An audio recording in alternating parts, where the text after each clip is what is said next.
बिस्मिल्लाहिर्रहमानिर्रहीम। शुरू करता हूँ अल्लाह के पाक नाम से जो बहुत बड़ा मेहरबान नहायत रहने वाला है। दोस्तों, बहनों, भाइयों, बुजुर्गों, अस्सलाम वालेकुम। तारीख इस्लाम में हम बयान कर रहे हैं हजरत खालिद बिन वलीद की दास्तान। कल हम जहाँ पहुंचे थे कि मुजाह बिन मरारा मुसलमा का बड़ा ही काबिल और दलेर सलार था। वो हजरत खालिद बिन वलीद से मिलता जुलता था, लेकिन मौरखों ने लिखा है कि हजरत खालिद बिन वलीद के मुकाबले में लड़ने और जंगी चालें चलने की अहलियत सिर्फ मजाह में थी। मजाह मुसलमानों के हाथ इस तरह चढ़ गया कि इसके किसी करीबी रिश्तेदार को बनी आमर और बनी तमीम के कुछ लोगों ने कत्ल कर दी था। मजाह ने मुसलमा से इजाजत ली थी कि वो लश्कर की 40 सवार लेकर साथ लेकर अपने रिश्तेदार के कत्ल का इंतकाम लेने के लिए जाएगा। मुसलमा अपने इतने काबिल भरोसा सलार को मायूस नहीं कर सकता था, इसने इसे इजाजत दे दी। मुजाह अपने दुश्मन की बस्ती में गया और इंतकाम लेकर वापस आ रहा था। इससे मालूम नहीं था कि जिस इलाके को वो महफूज समझता है वो अब महफूज नहीं। इसने अपने सवारों को एक जगह आराम के लिए रोक लिया। वो सब अपना फर्ज कामयाबी से पूरा करके आए थे। घोड़ों की जीनें उतार कर वो लेट गए और गहरी नींद सो गए। हजरत खालिद बिन वलीद का लश्कर इसी तरफ आ रहा था। अल सुबह के वक्त इसी लश्कर का हरावल दस्ता वहां पहुंचा, जहां मजा अपने 40 सवारों के साथ गहरी नींद सोया हुआ था। इन सब को मुजाहिदीन ने जगाया, इनसे हथियार और घोड़े ले लिए और इन्हें हिरासत में लेकर पीछे हजरत खालिद बिन वलीद के पास ले गए। हजरत खालिद बिन वलीद को मालूम नहीं था कि मजाह मुसलमा का बड़ा कीमती सलार है। हजरत खालिद बिन वलीद इसे भी महज सवार या सिपाही समझ रहे थे। उन्होंने दरअसल बड़ा मोटा शिकार पकड़ा था। उन्होंने ये समझा और बता दिया कि वो मुसलमा की फौज के आदमी हैं, लेकिन मजाह का रुतबा ज़ाहिर ना होने दिया। क्या तुम हमारे मुकाबले के लिए आए थे? हजरत खालिद बिन वलीद ने इनसे पूछा। नहीं, एक ने जवाब दिया, हमें तो मालूम ही नहीं था कि मुसलमानों का लश्कर आ रहा है। हम बनी आमर और बनी तमीम से अपने एक खून का बदला लेने गए थे। मैंने मान लिया। हजरत खालिद बिन वलीद ने कहा, मैं तुम्हारी जान बख्शी कर सकता हूं। अब मेरे इस सवाल का जवाब दो कि तुम किसे अल्लाह का सच्चा रसूल मानते हो और किस पर ईमान रखते हो? बेशक मुसलमा अल्लाह का सच्चा रसूल है। एक सवाल ने जवाब दिया। खुदा की कसम हजरत खालिद बिन वलीद ने कहा, तुम मेरी तौहीन कर देते हो तो मैं तुम्हें बख्श देता। अपने रसूल सल्लल्लाहु अलैहि वसल्लम की तौहीन को मैं किसी तरह बर्दाश्त नहीं कर सकता। तुम अपने रसूल को मानो, हम अपने पैगंबर को मानते हैं। मजाह ने कहा, असल बात भी यही है कि मुसलमान रसालत में मोहम्मद सल्लल्लाहु अलैहि वसल्लम के बराबर का हिस्सेदार है। हम सब का अकीदा यही है। सवारों ने कहा, एक नबी तुम में से है, एक नबी हम में से है। हजरत खालिद बिन वलीद ने तलवार खींची और एक ही वार से एक सवार का सर उड़ा दिया और हुक्म दिया कि सबको कत्ल कर दो। हजरत खालिद बिन वलीद के आदमी आगे बढ़े और मजाह को पकड़कर इसका सर काटने के लिए झुका दिया। इसे कत्ल करने ही वाले थे कि तलवार हवा में बुलंद हुई। हाथ रोक लो।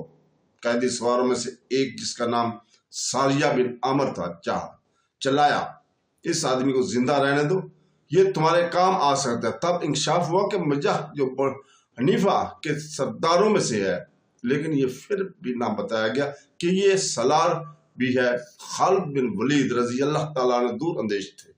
किसी कबीले का सरदार बड़ा कीमती रकमाल होता है, इससे किसी न किसी मौका पर इस्तेमाल किया जा सकता था। हजरत खालिद बिन वलीद मजाह के पाँव में बेड़ियां डलवा कर इसे अपने खैमे में ले गए और उसे अपनी बड़ी लैला के हवाले कर दिया। बाकी सबको कत्ल करा दिया गया। मुसलमा के लिए मजाह की गिरफ्तारी को मामूली नुकसान नहीं था, लेकिन वादी हनीफा वो फंदा था जो इस नुकसान को पूरा कर सकता था। इसके अलावा मुसलमा के लश्कर की तादाद 40,000 थी और मुसलमानों की तादाद 13,000 थी। मुसलमा के पास घुड़सवार और शूतर सवार दस्ते मौजूद थे। बाज़ मौरखों ने मुसलमा के लश्कर की तादाद और 30,000 लिखी है। बहरहाल तादाद 40,000 से ज्यादा थी, कम ना थी। हजरत खालिद बिन वलीद की एक कमजोरी तो ये थी कि लश्कर की तादाद खतरनाक हद तक कम, और दूसरी कमजोरी ये कि वो अपने मुस्तकर से बहुत दूर थे, जहां कमक और रसद का पहुंचना बहुत मुश्किल था, नामुमकिन था। इन्हें सिर्फ एक सहूलत मैसर थी, इस इलाके में पानी और जानवरों के लिए चारे की कमी नहीं थी। वो जरखेज खेतों और बागों का इलाका था। मुसलमा को भरे भरे खेतों और बागों का गम खाया जा रहा था। इसने नहार रजाल से कहा कि वो ऐसे अंदाज से लड़ना चाहता है कि मदीना का लश्कर बस्तियों को, खेतों को और बागों को ना उजाड़ दे। तारीखों में लिखा है कि मुसलमा किसी किस्म की तज़ब और इस्तराब या परेशानी में मुब्तला ना था। वो इस तरह से बात करता था जैसे इसे अपनी फतह का यकीन हो। वो बड़ी मौजूं बुनियादों पर खड़ा बात कर रहा था। इसका 40,000 का लश्कर बरतर भी था और सब मुसलमा के नाम पर जाने कुर्बान करने वाले लोग थे। और मुसलमा की नबूवत का तहफ़्फ़ुज़ इन सब के लिए जुनून बन चुका था। हज़रत खालिद बिन वलीद फंदे में आने वाले सलार नहीं थे। मुता में भी वो फंदे में आ चुके थे। यमामा के इलाकों से वो वाकिफ नहीं थे। उन्होंने देखभाल और आगे की जमीन का जायजा लेने के लिए एक पार्टी भेज दी थी।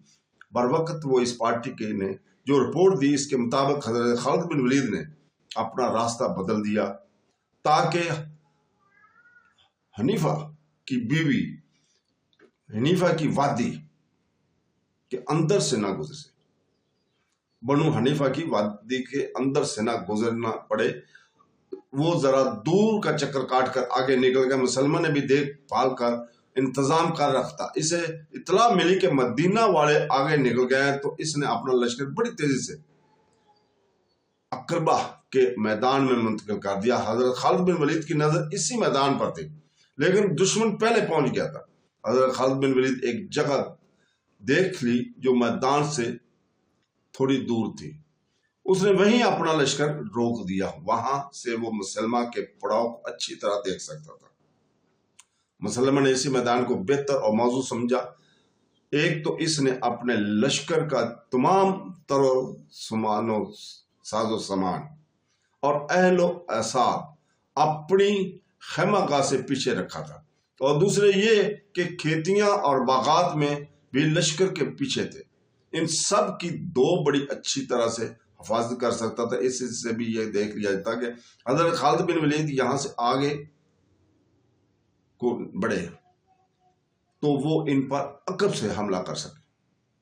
हज़रत खालिद बिन वलीद भी इस सूरत के हाल को फांप चुके थे कि वो यहाँ से आगे अगर बढ़े तो मारे जाएंगे। मुसलमान ने अपने लश्कर को 3 हिस्सों में तकसीम कर दिया।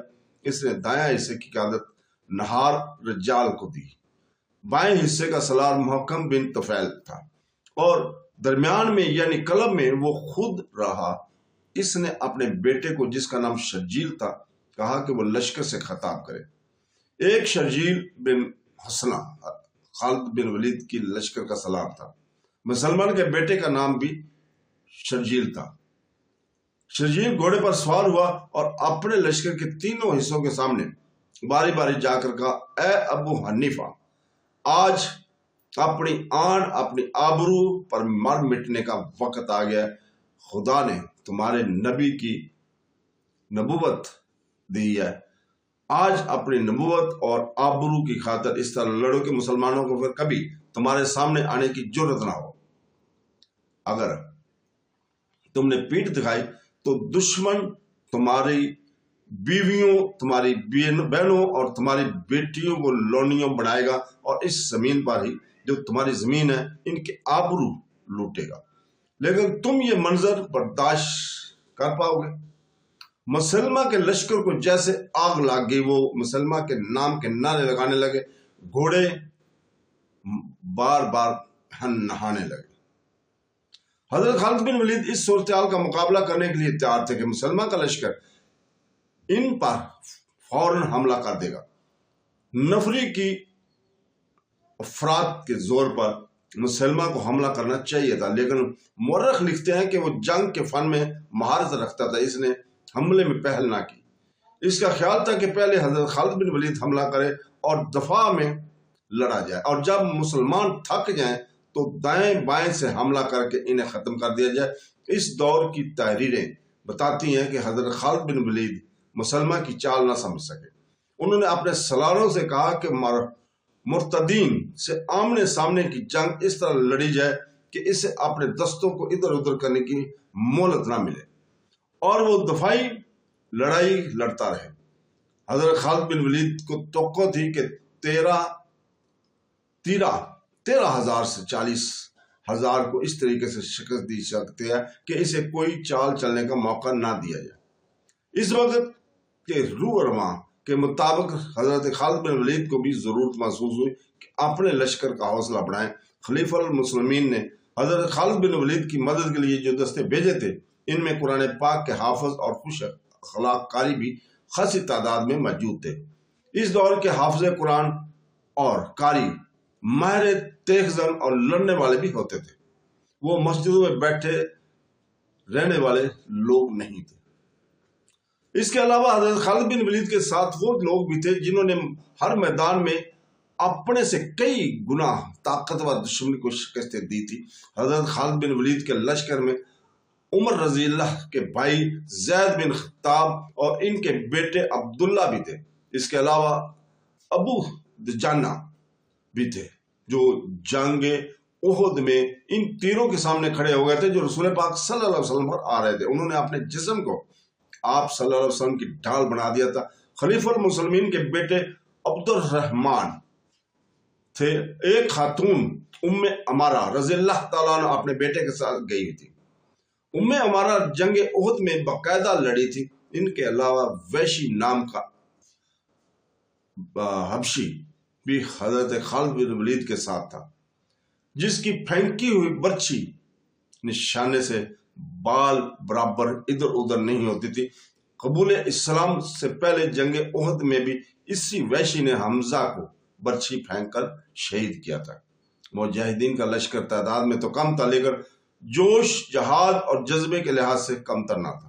حضرت خالد بن ولید نے خود بھی اپنے لشکر کا حوصلہ بڑھایا اور قرآن پاک کے حافظوں اور قاریوں سے کہا کہ وہ مجاہدین مدینہ کو آیات قرآنی سنا کر بتائیں کہ وہ گھروں سے اتنی دور کس مقصد کے لیے لڑنے کے لیے آئے ہیں۔ قاری اپنی پر اثر آوازوں میں لشکر کو وہ آیات سنانے لگے جن میں مسلمانوں کے لیے جہاد فرض قرار دیا گیا تھا۔ یہ سلسلہ رات بھر چلتا رہا۔ اللہ تعالیٰ کے سوا اور کون تھا جو اس قلیل تعداد مجاہدین اسلام کی مدد کر رہا؟ مورخین کے مطابق مجاہدین کے اس لشکر نے تمام رات عبادت اور دعاؤں میں گزاری۔ دسمبر سن 632 عیسوی کے تیسرے ہفتے کی ایک صبح طلوع ہوئی تو حضرت خالد بن ولید نے مسلمہ کے لشکر پر حملہ کرنے کا حکم دے دیا۔ حضرت خالد بن ولید بھی اپنے لشکر کو 3 حصوں میں تقسیم کر رکھا تھا۔ قلب کی قیادت انہوں نے اپنے پاس رکھی تھی۔ ایک طرف ابو حذیفہ رضی اللہ تعالیٰ عنہ، دوسری طرف زید بن خطاب تھے۔ مسلمان جس قہر و غضب سے حملہ آور ہوئے اور جس بے جگری سے لڑے، وہ دیکھ کر حضرت خالد بن ولید کو امید بڑھ گئی تھی کہ وہ مرتدین کے لشکر کو اکھاڑ پھینکیں گے۔ تو دوستو، آج ہم یہیں رکتے ہیں، کل انشاءاللہ تعالی ہم یہیں سے شروع ہوں گے۔ اللہ حافظ۔